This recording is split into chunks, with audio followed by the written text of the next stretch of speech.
но съм обявила страха. Всичките там, защото самия език на тия деца. Да. По-интересното е да го няма. Това нарочно да отблъскваш. Здравейте, благодаря, че сте тук. Мислех първоначално да започнем с един тур на изложбата, но някои от вас вече разгледаха, може да се разгледа и след това. Казвам се Христо Калоянов, който ме опознава, куратор на изложбата Картички и контрабанда, която показваме за втори път тук. За първи път беше показана във Варна септември месец. Изложбата започва от намерен архив от Ара Народ, един от художниците. Архива е намерен на Битака. При по-детално вглеждане се оказва, че архивът е от агенция Митници, съхраняван по всяка вероятност от Теодор Александров Цветков, тогава началник борба с наркотрафика. 70-те и 80-те по-голямата част са фотографии на автомобили, задържани, конфискувани, които най-вероятно са пренасили някаква контрабанда, не е задължително. Тирове също така. И оттам започна всъщност едно изследване как да работим с този архив, дали да се прави просто реконструкция или от самата специфика на архива, конкретно архив документираш контрабанда, т.е. нещо, което трябва да остане скрито. И, доколкото знаем, контрабанда не трябва да има в една държава, не трябва да е държавна политика, съответно и документите би следвало да останат скрити, което е и мотив на дискусията днес. Оттам се оформя една такава идея за архива, като не е достатъчен, поне на личния, да създаде пълна реконструкция на политиката на скрит транзит или търговия с ембаргови стоки, която Народна република България осъществява и провежда 44-89 като държавна политика. След това има и процеси на приватизация на тези канали. Може би не знам дали да дам малко контекст за митницата, може би не е излишно, но митницата е едно от първите неща, които се появява с появата на Свободна България и тя се учредява с указ номер 2 на Александър Батенберг, като ключовата й роля е да регулира стоките, които влизат, те да се обмитяват, най-различни закони влизат, променя се с присъединяването на Източна Румелия, пак се променя тази карта и историята на митниците е всъщност история на границите на националната държава и от една страна, от друга търговията, която тя осъществява и дейностите, които осъществява през нея. И конкретно историческия период от архива, който е 44-89, когато цялата търговия е национализирана, съответно е държавна. И оттам възникват обстоятелства, които променят самия режим, по който митниците работи, като самата търговия на скрит транзит би следвало да остане нещо скрито, за което не знаят много хора, но някак се разчува и с митничари и така нататък. И докъде има следи, докъде няма, си е практика на агенция Митници от самото и съществуване по някакъв начин, макар в преса и в официални представени митници по-скоро да се акцентира за ловенето контрабанда.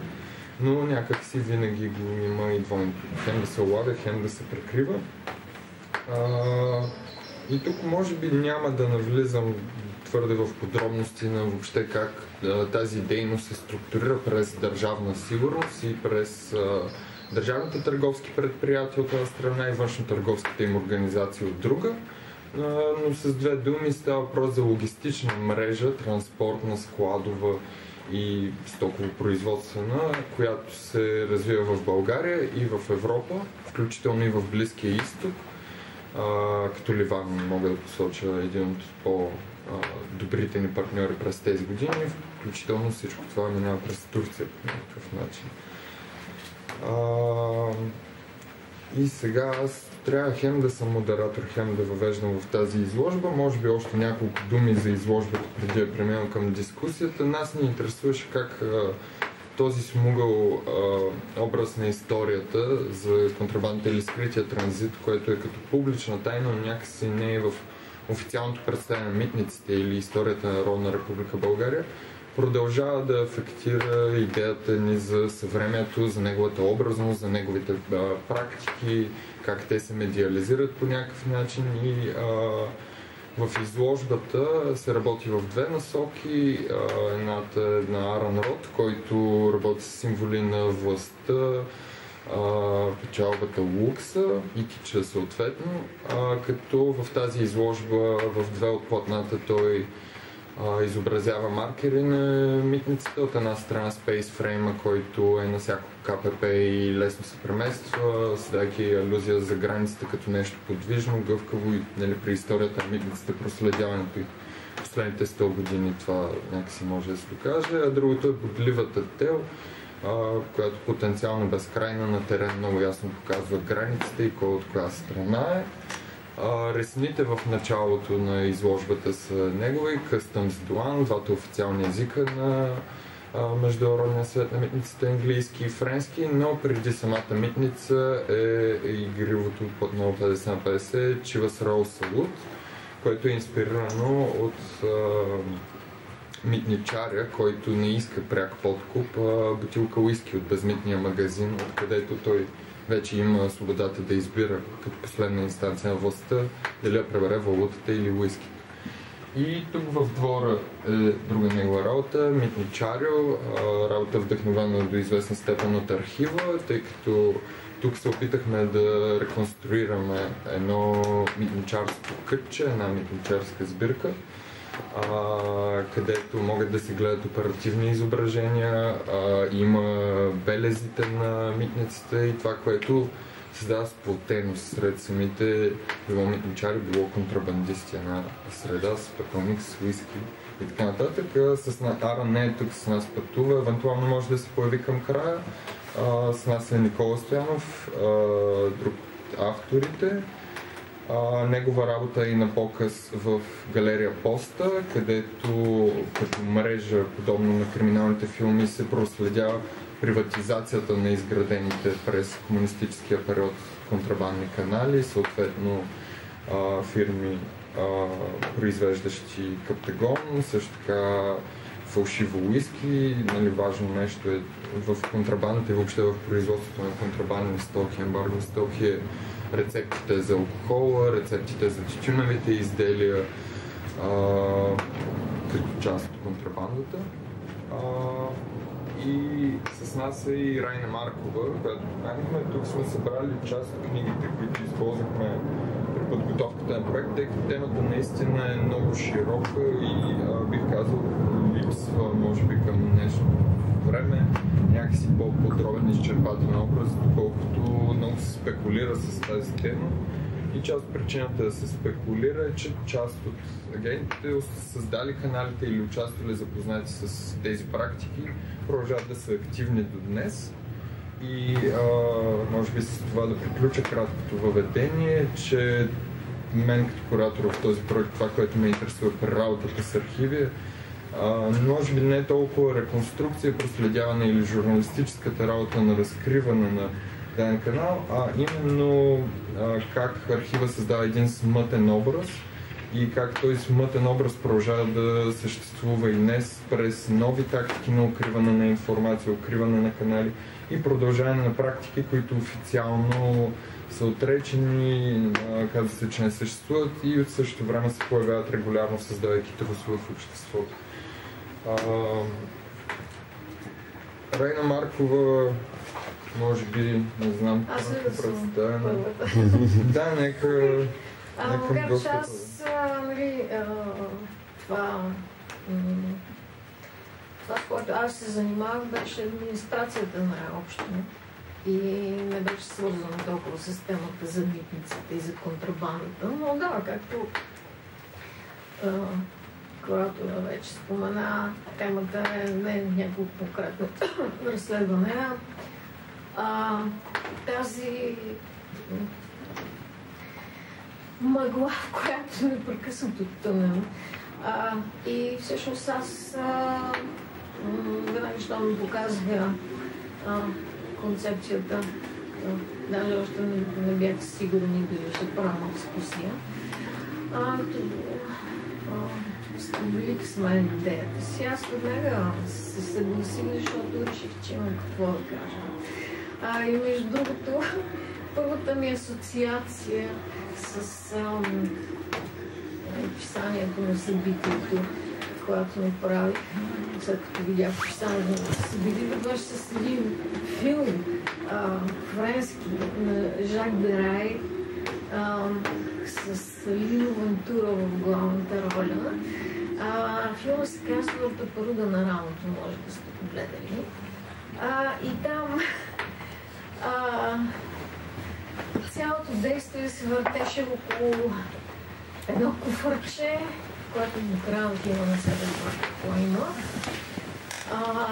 И идеята на целия филм беше как главният герой, който представя се нямаше какво е това куфърче, защото всички го искат от него. Той просто попадна на някакво место престъпление, след което бе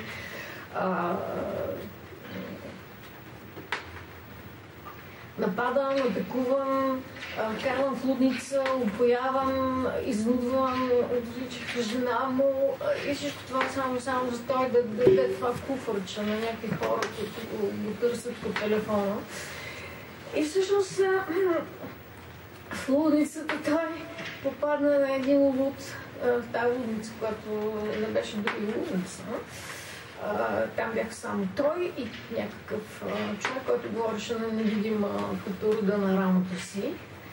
И един вид идеята беше за съществуването на един такъв невидим за обикновените хора свят, с който човек почва да си говори по един момент.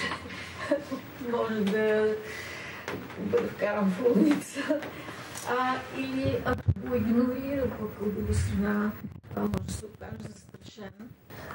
И в някаква подобна ситуация аз попаднах, не точно намерих торба с документи на битака, но докато си сътрудничах с Биво, още докато намирах общ език с тях. След една моя публикация с мен се свърза някаква личност, както после разбрах, заместник директор на агенцията по вписванията, която текстът ми не беше много сполучлив, било един от малкото, от които не съм много доволна, но ето дори от лошата публикация има някакъв смисъл, защото по повод тази публикация тази дама се свърза с мен и пожела ми да ми покаже колко е дълбоко завешката дупка и колко малко всъщност аз знам за нещата, които се случват около тази агенция. И така ние почнахме, ние се видяхме и тя ми показа ние меморандуми и ние почнахме да общуваме 2012 година, някъде есента. Тя ми показа един много стари меморандуми още от времето на програмата ФАР от търгове за системата на съдебната система, което е нещо изключително важно. Това са, може би, едни от най-важните системи, съдържащи държавни данни, съдебната система, това правосъдието ни. И тези меморандуми всъщност те представляват едни таблици, в които ги има имената на участващите, спечелилите субсидията, сумата и съответно фирмата. И съответно по кой лот, по коя обособена позиция, т.е. какво ще се изгражда, какво тия пари ги дават. И това, което ми направи впечатление, което всъщност беше най-скандално, заради което тя се свърза с мен, беше да ми покаже името на един доста известен гръцки бизнесмен, Сократис Кокалис, чиято фирма Интерком, която вече беше разследвана за връзки с тази, договорки с такива бивши тоталитарни режими. Тази фирма, която беше консултантска, дори нямаше нищо IT, нямаше. Беше спечелила търга за изграждане на регистрите на съдебната система, търговски регистър, такива неща. И това беше наистина шокиращо, защото макар и стара тази информация никога не е била публична. Аз след това проверявах в интернет, рових и стари броеве от този период по-късно. Никъде само на едно място, само намек, че в този търг има нещо нередно, но това просто беше много съществено. Никой явно не се беше осмелил да пише за това, защото това, макар и отдавнашно събитие, беше резонирало по много така сериозен начин върху тези системи, които дълго време се даваха пари за поддръжката им, те не съществуваха. Но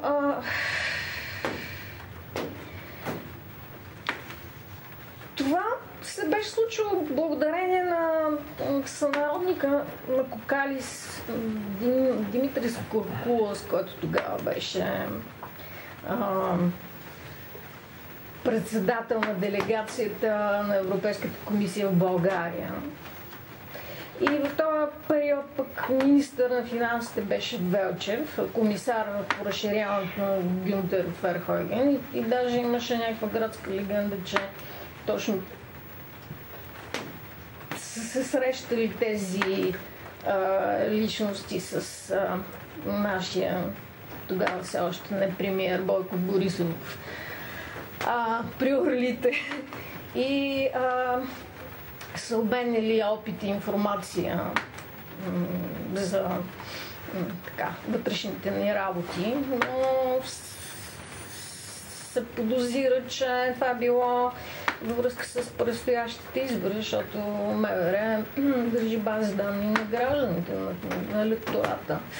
Но това са само легенди, просто неща, които се случват, но трудно могат да бъдат доказани, просто защото няма да ги документираме, само някакви очевидци.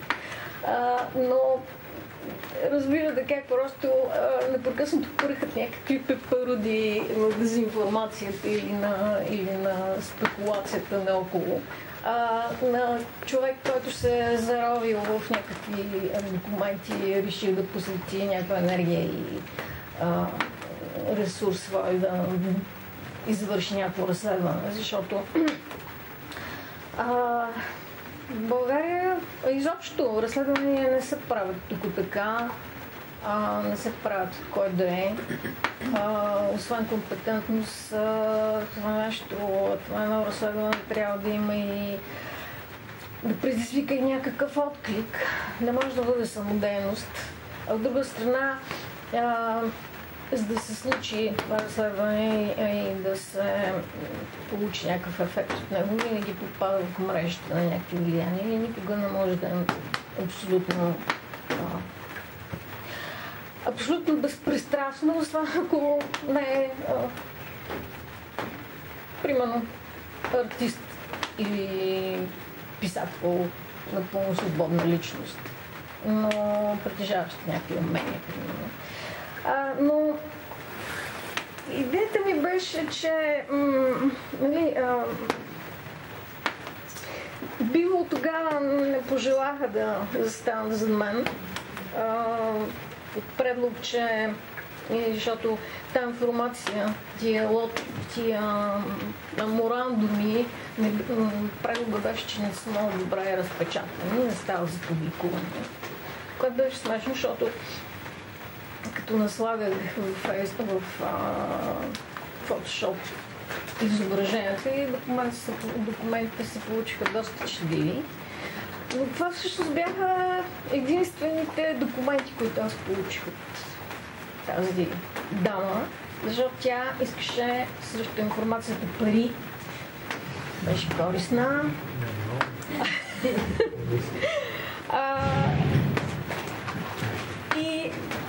всъщност аз успях да я използвам заради фрустрацията, която тя просто бърже фрустрация и желание за мъст, защото наистина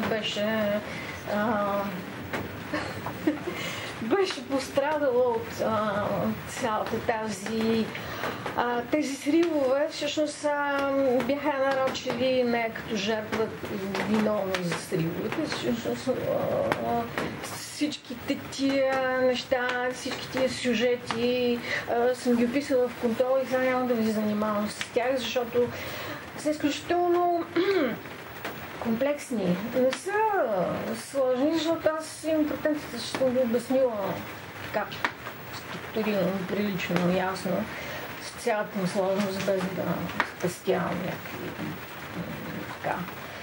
Защото става дума не само за бази данни, става дума за сървъри. Това е вече някаква наземна такава техника, която някакъв шкаф, към който има някой ключ и всъщност това, който контролира това, което се държи шкафа. Има инфраструктури, чисто физически, мрежи, комуникационни. И над това има вече администрация, която трябва да управлява всичко това. Ето това ми стана интересно всъщност, ако може.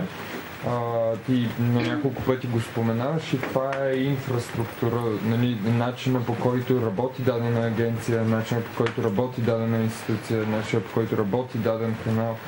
И конкретно, примерно, при работата с архива от агенция Митници, да, има я тази инфраструктура, това е инфраструктурата на, нали, в нашия случай с къде са КП-та, кои са фирмите, които могат да осъществяват скрит транзит, кои са външно-търговските организации. Тоест, има цялата тази структура, която до някъде съществува официално, като отговорна за дадена дейност, за защита на определени данни, за защита на определени властови интереси.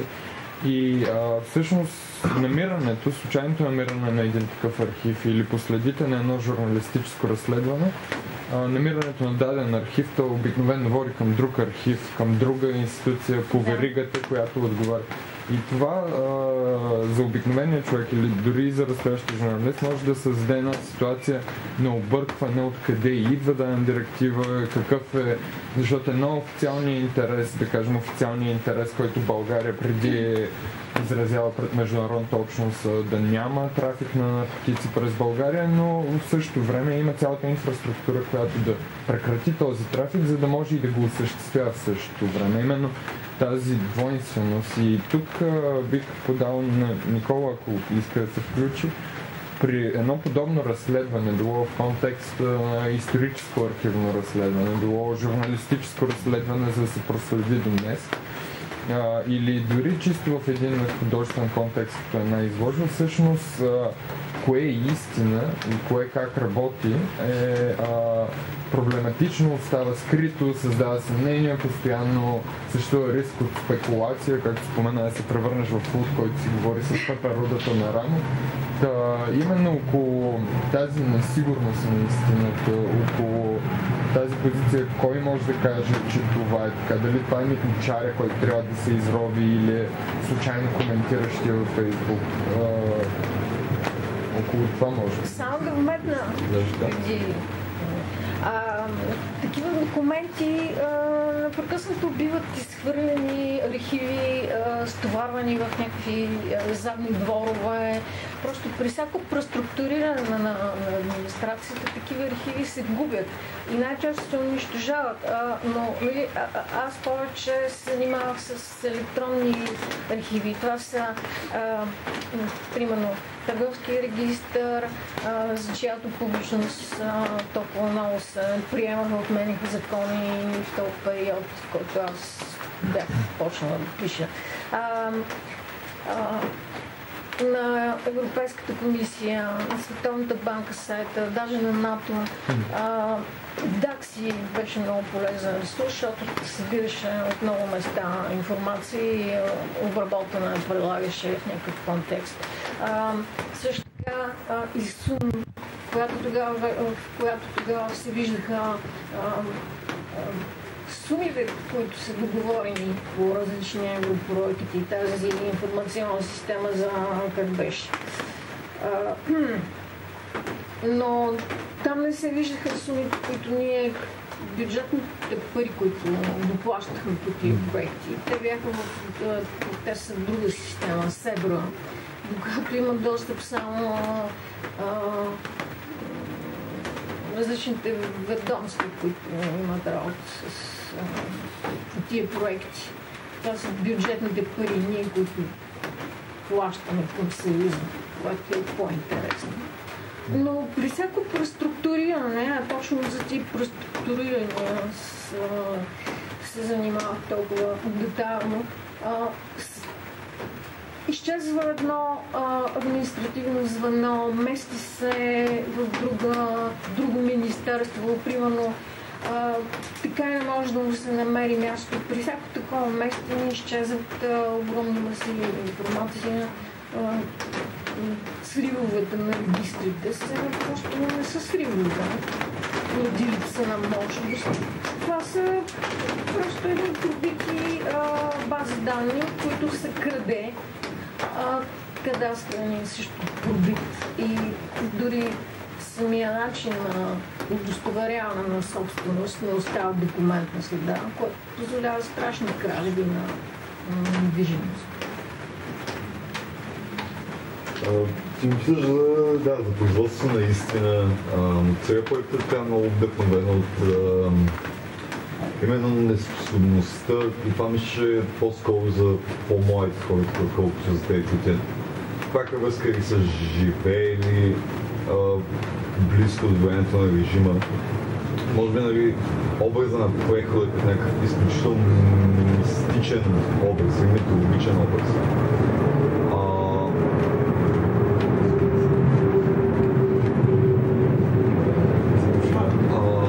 Естествено, че ни задушава. И за мен все пак сега сме се събрали куратор, писател, философ. И като философ, нали, малко ще почнем като хубаво криминалец, се надявам така малко да финализирам и да дам някакъв опит за осмислене на цялата област. Сега е процес за някакво линарно разказване на историята, за обяснение на годините, които са прехода и годините преди това, според мен води неизбежно до определена лудост, което днешно време мисля, че е изключително важно и точно, защото все пак няколко години думата постистина беше изключително важна. Немците имат така хубав израз реалполитик, където се говори много за журналистика на данните, документация и така нататък, докато документа остава чисто едно нещо много наподобящо иероглифите, нещо, което е иероглиф с изгубен розетски камък, където езика на цялото нещо, бюрократичният процес, конкретните имена, въпреки че документ, който трябва да гарантира истината, не произвеждат истинност в смисъл на истината като нещо, което се знае, истината в нещо, което е разбрано, истината в нещо, което може да бъде сдъвкано и използвано с определена цел от човека. И оттам почват всичките мотиви за лудост и параноя, които са запознати, най-вероятно повече хора са запознати с труда ми, но параноята е една идея, която чепкам от известно време и какво ражда тя. Една от тезите ми с тази изложба и се прочет конкретно долу, което е на Дондуков, което казва първите 10, но е много след първите 10 години на прехода, е именно по-скоро и заради това повечето документи, които ползвам, са документи, пряко намерени в интернет, статии, които са публично достъпни, съзнателно избягвам пряка архивна дейност и си базирам труда на архивна дейност на колеги журналисти, писатели и така нататък, е именно тази тенденция за конспиративност в българското мислене. Казвам конспиративност, а не тенденция към конспиративни теории, защото до голяма степен нещо, което излиза от разрушаването на дейността на държавна сигурност е именно върху конспиративния характер на дейността на българската държава, конкретно в темата с контрабандата, но не и само, всички знаем за политическите и идеологическите репресии и така нататък. И за какво това как това влияе на осмисленето на прехода, въобще осмисленето на последните 50 години. Една от тезите, които имам, заради които сме викнали Райна да участва също, за мен е именно митологизацията на образа на мутрата. И казвам митологизация, защото е така, което се случва в ранните години на прехода, всичките романи, писани като разказ, който се да осмислят целият процес на мутрите, на връзките за държавна сигурност и така нататък. Казвам митологизация, защото в митичните образи, за разлика от религиозните, имаме едно осмислене на стихии, които са много отвъд нас. И то е едно такова много практическо осмислене на стихиите. То трябва да сложи лице, трябва да бъде антропоморфна стихията, трябва да бъде бог с темперамент. Което по-нататък го има също в религиозната мисъл, с проследяването на цялата централна точка. Но мрежовото мислене, защото се появява под формата на мрежа, къде идва връзката с базите данни и с недостъпността до информацията. Именно парчето долу, което е на Дондуков, функцията му едновременно да е изключително аналитично. В смисъл, че то не доказва престъпления или престъпни афилиации на някои от които са на документите, по-скоро показва и корелации, връзки, съвпадение на имена в различни документи, в различни статии, което е изключително битова техника за осмислене на нещо подобно. Но също има много пряка връзка с журналистическия момент, където документа не доказва повече от връзки между образи. В най-добре случай той да говори за конкретна дейност или конкретна среща с конкретна цел. Но това пак изпада в такива измерения на агента на ДС като литерат. Нещо, с което примерно Борислав Тодоров изключително добре работи с този образ. Цялото нещо измисля паметта и паметта като конспиративна мрежа. Нещо, което се губи в стаи за изложба, много често се случва да идват хора, които дават собствени анекдоти, свързани с тематиката, дали тя с контрабанда, дали тя пак свързана с дейността на държавна сигурност, с всичките департаменти, дали пак свързана с митническата дейност, но всеки идва с нищо повече от анекдот, с фрагмент. Където явно нещо, което се е случило в всички тези години в прехода, че няма истинен образ за процеса на прехода. Това, което имаме са лични анекдоти, фрагменти, фалчащи документи, много подобно с това в компютърните игри. В компютърните игри има определен набор от елементи. Противници, документи, ръчки, бутони, с които могат да се взаимодейства по даден начин. И всички си има различно взаимодействие. Хората, които имат пряка връзка с агенция митници, имат едно отношение. Чиновника има друго отношение към документа. Журналиста и писателя абсолютно трето. Философ пък 15, мога да кажем. За мен въпросът е защо е изложба Харче контрабанда, защо не е научен труд, защо не е роман. И отговор според мен е, че има опити за работа с тези неща и винаги цялото нещо става въпрос за артикулация на истина. Артикулация, която е истина отвъд истината на чиновника. Защо Кафка е бил писател, въпреки че е работил като чиновник. Има нещо, което се губи в документацията, което според мен е именно способността за артикулация на истина. Истината, както науката може да артикулира истина и да произвежда факти, както философията може да произвежда въпроси. Именно такъв тип истина, според мен, липсва за това нещо. И мистификацията се случва в различни режими, но това би бил според мен главният въпрос, който как и Кондабан просто се задава. А именно как мога да осмислим това и дали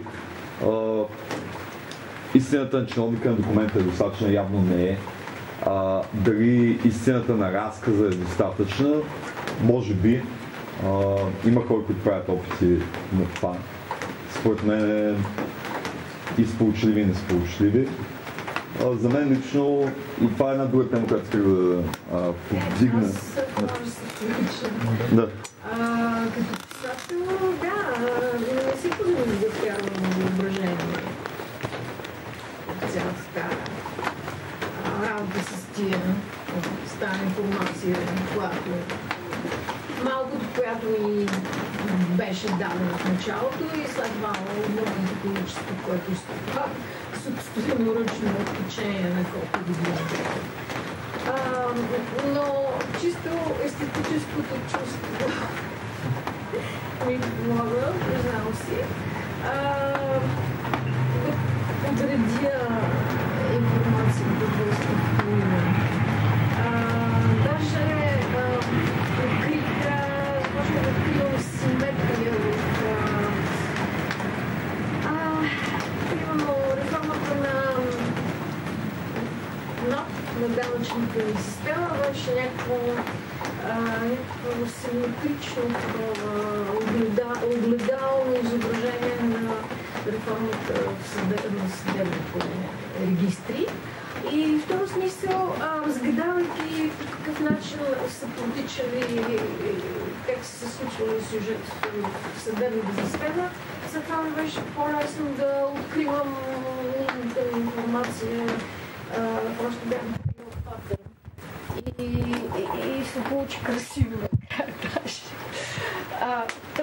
В смисъл. Около конкретния случай, че бих попитал, защото каза, че дама се е свързала с тебе, който да ти покаже колко е дълбока цялата схема и примерно се зачудих за етическия момент, се зачудих колкото и чудно, нали, от какъв интерес, защото пари предполагам до някъде, но дали по-скоро през такова даване на достъп до истината се търси дискредитиране на друга установена истина. Имаше го желанието за мъст и то към точно определен обект. Няма да кажа името на фирмата. Тя е известна като издателство, но всъщност това е върха на айсберга. Цялата е вкоренена в дълбоката държава и има много проекти в електронното правителство, без изобщо да е IT фирма. До тук спирам. Аз бях такова по тази линия, имаше писма до култура, да ми изхвърлят оттам, някакви такива, да. Но при мен нямаше желание за мъст. За мен беше важно тия сюжети да излязат наяве, защото ние се въртим, просто виждам как обществото ни се върти само безплодно, цикли и си гоним опашката, буквално като метиляво животно. Ползвам така груба метафора. Просто защото някои сюжети продължават да са в тайна. Аз нямам иллюзия, че ще предизвикам някакво. Аз съм представен в някакъв тип трилър, докато обществото наистина, масовата публика предпочита емоциите, страхува се да се замисли, защото ако почне да мисли, ще трябва да почне да мисли как да се вади от батака. Това винаги е струва с много усилия. Така че емоциите, абсурдните, това е нашата реалност. И да, занимавайки се с това, наистина ми беше интересно. И имала съм и моменти на параноя. Имаше един такъв момент, в който ме принудиха да си продавам скромното свърталище. Някаква фирма купи етаж по мен, някакви такива стъпъти битови ми се стоварихме главата, просто чисто физически вам съществувах и се чуди дали няма да се наложи да се изнеса от София. Но това бяха паранои, които параноя, когато това нямаше някаква връзка с тия неща. Аз искам да питам по-литеровецки въпрос, защото текст, който си бях подготвил, като има 16 презентации, първоначално ще да е въведение към параноичната мисъл, с която занимавам, което не се получи. После се превърна в доклад за една конференция на тема параноя, който се получи на абсолютно различно. След това ще да е рецензия за една твоя аудиопиеса. И заради това искам така, като артист, да задам един въпрос, който е в художествената литература много практиката в тази насока се появяват герои и образи. И то се появяват в една така брутна реалност, която мен много ми харесва. Това е атмосферата на полярен мрак, как беше точно цитат на Вебер. Да. Може да си... Полярен студ на... Вече мрак и нещо такова. Имаше мрак и студ, си спомням, беше вечен и беше полярен. Да, за мен е много интересно, защото в романите от 90-те, ранните 2000 за мутрите, те са такива опити да се преразкаже периода, но с всичките клишета на американския екшен. След това имаш в насока формализъм, примерно в труда на Владислав Тодоров, тези клишета издигнати до абсолютния си максимализъм. Нали, тесарския речник, нали, всичките клишета от неонуари и криминалета. Но в твоя труд все едно се прокрадват така почти от неизбежността на живота. Все едно от... все едно от материала, нали, от покрай живеенето, все едно от неизбежността на тези неща, всекидневието се прокрадват обратно в формата на изкуство. Аз мисля, че това е много важно, защото... Препоръката с така... да, в пиесата ми имаше... Ако искаш да споменеш тази пиеса, в която писна тия мои страсти. Там имаше много препоръди и всъщност митичните наименования там, които Каролина и вкарва, за да ги класифицира, в които няма никаква таксономия, никаква закономерност, никаква връзка даже с митологията. Но да, идеята за лудостта, за трансформиращите тонови сили, тъмни. Майка я прекъснах повече. Не, мен беше изключително интересно, защото в пиесата има този колапс на разследващия журналист, но също и на човека, който сам по себе си, аз мисля, че това е изключително важно и тематично. Човек, който сам по себе си става експерт, себеукия експерт и също човека, който има това задължение към труда си, но не е артист. И двата не са артисти. И с едно артиста остава скрит и с едно парчето, парчето изкуствено работи с едно материала му не прищявка на артиста да се превръща в материала на всекидневието, който е неизбежно да бъде ползван.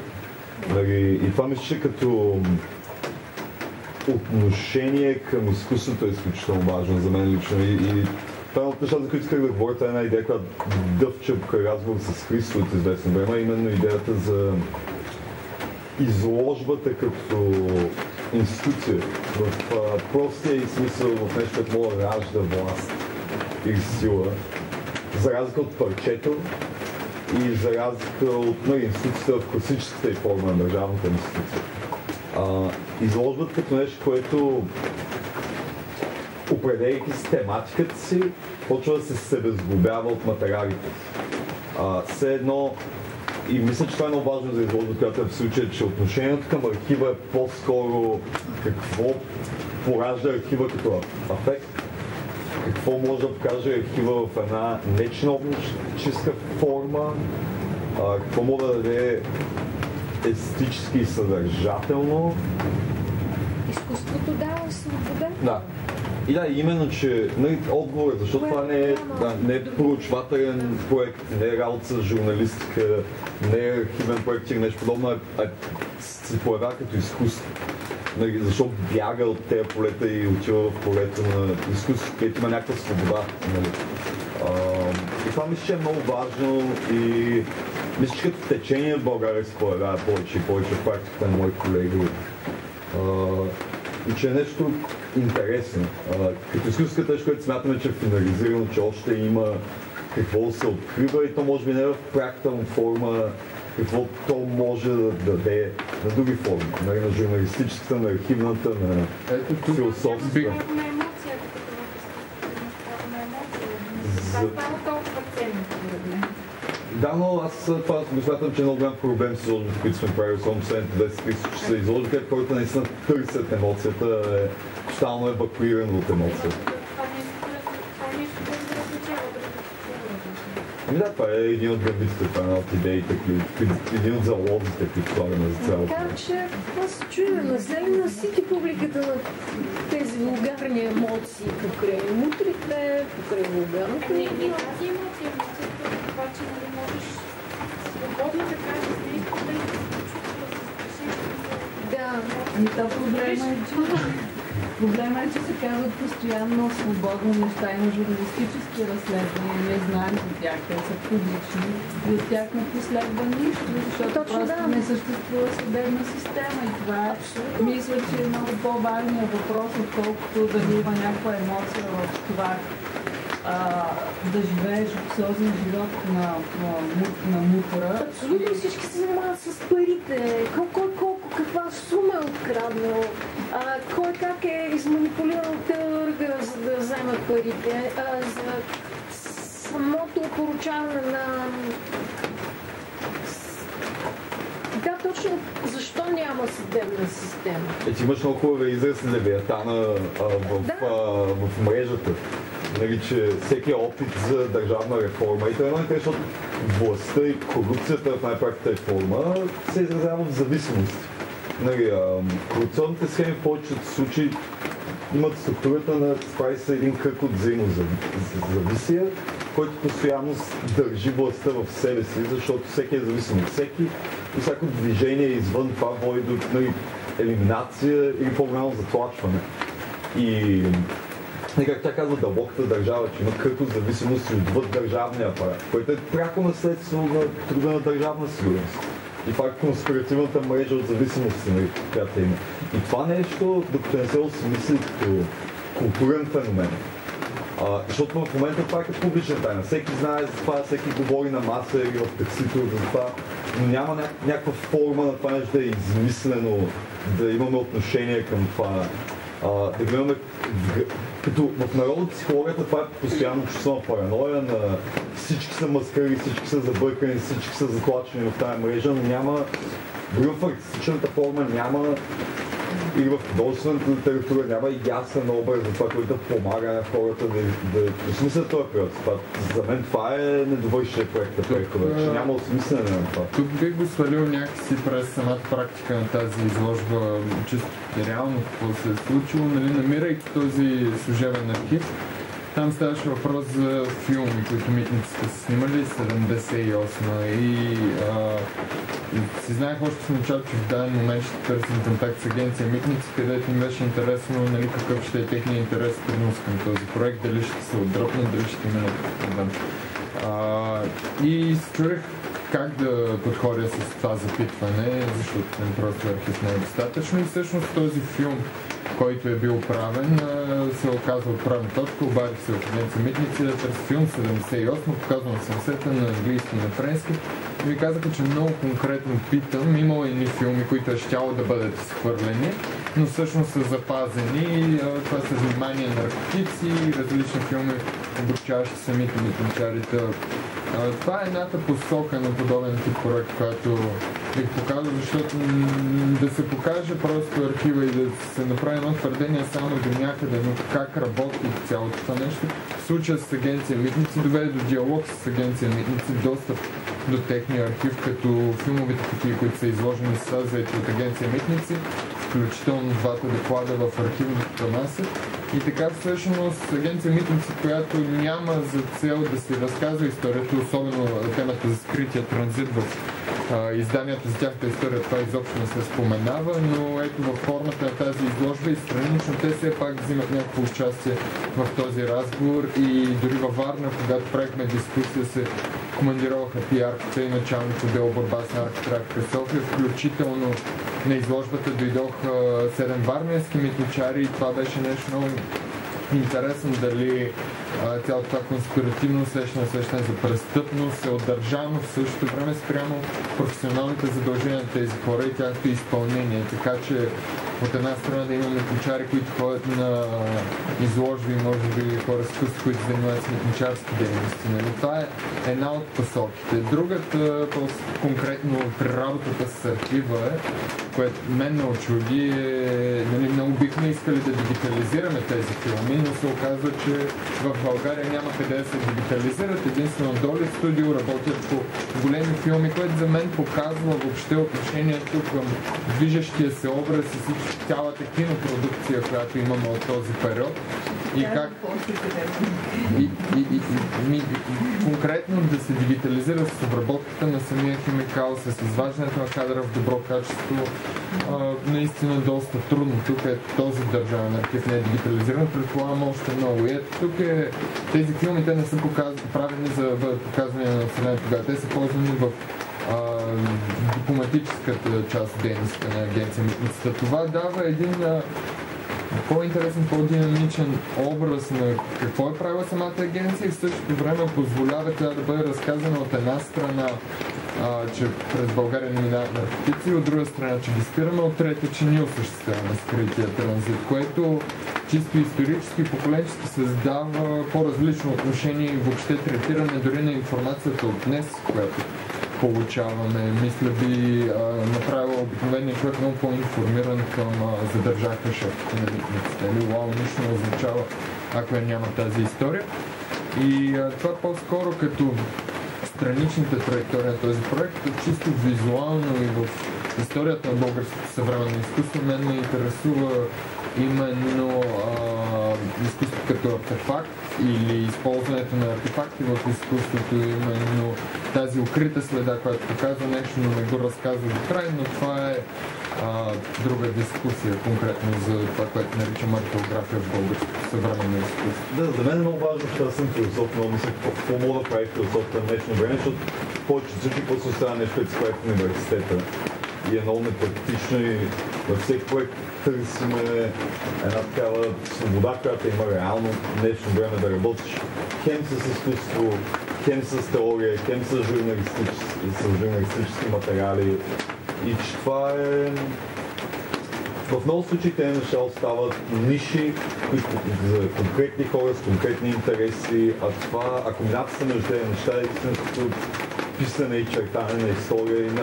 Е толкова много на история, колкото на историческо съзнание. И това е един залог, който според мен спомняме да направим. И заради това тази дискусия е толкова пъстра, според мен като участници също.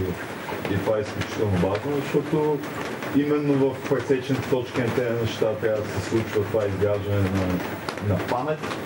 И именно защото стават нишови и за мен лично това, въпреки че са правени изключително много опити от разнообразни мои колеги, продължава ефекта, който се търси да го няма. Да не се знае добре, ама нали, вадиш този документ и какво? Това е следващата стъпка. Това беше и точка някакси, която си мислих последна разгърнем, но по-скоро да съкратим и оставим отворена, но именно каква е ролята на медиите в тези процеси и каква е ролята на институциите на памет, като Държавна агенция архиви, различните музеи, музея на МВР, ако щете, защото в техните експозиции много често се създава историческия контекст, разказва се версии, това е със сигурност задължителна стъпка, но оттам нататък това, което остава скрито или остава недостъпно, дори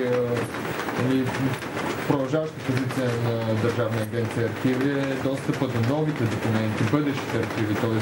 това, което след 20 години ще бъде интересно, както може би тези архиви са за нас. Но това го оставям по-скоро като отворен въпрос и бих ви попитал, ако искате нещо към финал, да добавите вече сме в час. С медиите конкретно. Ами, за темата за бъдещи посоки на действия на медиите, това ми е става интересно. Аз вече съм в глад на песимизма. Опитвайки се да остана действащ песимист. Да, наистина, ако нещо все още мога да направя, продължавам в тази посока. Такъв род наистина важни, защото в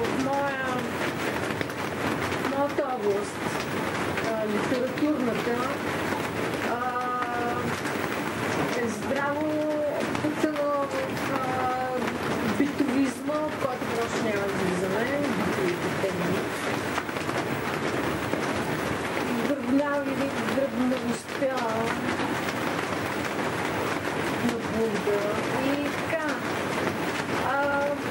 И до някъде мога да провокирам някакви процеси, понеже водя своя курс творчество писане. Той звучи смешно, защото има страшно много вече курсове по творчество писане. Просто у нас те никак като други. Явно са някакъв начин да някой автор да се популяризира или да събере някаква публика около себе си. Но там в Софийския университет се опитвам да ги работи да правя с хората, които се запишат и да ги провокирам в такива насоки и мислене, да осмислят света край себе си по някакъв начин, да търсят определени сюжети, които са по-дълбоко, да гледат на града, в който живеят, на схема, система, организъм, организация, корпорация и да извличат оттам важните сюжети и доколкото могат по силите си, моите си, техните си, защото там имаме други проблеми, работещи студенти и така. Това е от мен толкова. Да, бъде аз съм да попитам. Явно си робиш много дълго в тази материя. Много страшно. В крайна сметка сте били чули за някакъв излик. Правилно Ами да! Нещо ли просто потънахте в тинята? Да се кажем на дезинформация, защото според мен основният проблем на цялата тази материя е, че има вълна от дезинформация и пропаганда. Да, и как се освободихте от това усещане? Ами ако ви интересува, моят приятелци даже няколко точки си има и пари за вълните от дезинформация, с която се сблъскват, работейки с тия документи, които изравят. Първо ми направи впечатление, че в един момент ми направи впечатление, че голямо количество документите, които изравят, буквално не стават за нищо. И в следващия момент това бяха някакви копи-тест документи, буквално подписвани, които явно фирмите около тогавашния архижрец на администрацията, министър Калчев, ги бяха произвеждали серийно, явно покрай разни предмети, проекти, усвояват първи. Тоест някакъв абсолютно паразитна такава работа. След това пък имаше един предприсъединителен период, който сюри фирми се бяха ангажирали с преводна и образователна дейност покрай така наречените артикулирането, общностното право. Но това е огромен масив от десетки хиляди страници юридическа материя, която за да се преведе специфична, за да се преведе трябва да се спазват определени стандарти, да се гарантира, че са спазвани тези стандарти. Преподаването на тази материя също изиска някаква, за да прави сертифициран специалист. Тоест, това общностно право нас навлезе пак чрез освояването на пари и просто мрежата беше заблъскана с някакви такива за нищо не ставащи купища документи, писане на програми. Освен това, изчезването на документи, за което аз сигурно важните изчезват, стават на марката в смисъл, че изчезват цели звена административни, а с тях и архива. Те потъват. Просто, примерно ПУФАР беше създадена някаква дирекция, която беше централно звено за финансиране и договаряне, която трябваше да събира тази информация по тия идентични търгове тогава. Но в един момент тази дирекция изчезва заедно с архива си и всички злоупотреби заедно с това също изчезват. Примерно тия меморандуми, за които почнат. Но също така едно звено се мести от Министерството на правосъдието, от съда, обратно, къде свършва администрацията на съда, къде започва Министерството на правосъдието, което е изпълнителна власт. Изобщо, някакво непрекъснато, но това също се превърна в един момент в част от сюжета. По какъв начин, примерно, не можеше да се намери място на прокуратурата. Как може да има осъден престъпник, ако прокуратурата е някакво...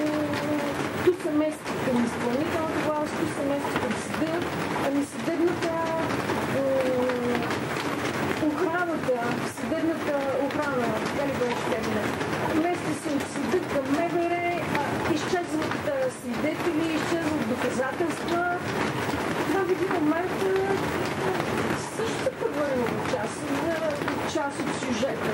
Търсенето на следи и провала на намирането. В един момент аз бях изправена пред невъзможността да проследя една следа и аз започвах да търся защо това не се случва. Така че... Нещо, което аз забелязах около... Не знам дали може да мине затънене в блатото, но мисля, че по време на интервюто ми при Коритаров, той беше изчел книгата, той каза, че доста конкретна информация съм извадила изровила и систематизирала. И сякаш не вярваш, че аз не свършила. Интересен е изобщо този мотив, нали, кой открива информация, кой предоставя именно през смяната, разпространението на цялата информация, конкретно дипломатически около трафика на оръжие и наркотици. У мен се оформя това усещане, че обикновено ако има дадена операция, има да кажем 2 или 3 страни поне, то най-вероятно всичките знаят за какво става. Просто не става просто някой от действащите лица на тази скрита инфраструктура да не знае. Въпросът е изпускането на информация като контролирана тактика срещу дадено лице или сдружение или последва от такова, но това отново създава това притеснително усещане за скрита инфраструктура и къде ние като създаващи дадени истина или твърдения оперираме цялото това. При всяка смяна на ТРУ, кавички казвам, нас изплува нещо, което е било подплуване. И всъщност най-големият провал, всъщност най-сериозни удари по изграждането тази реформа нашата, това, че беше започнало веднъж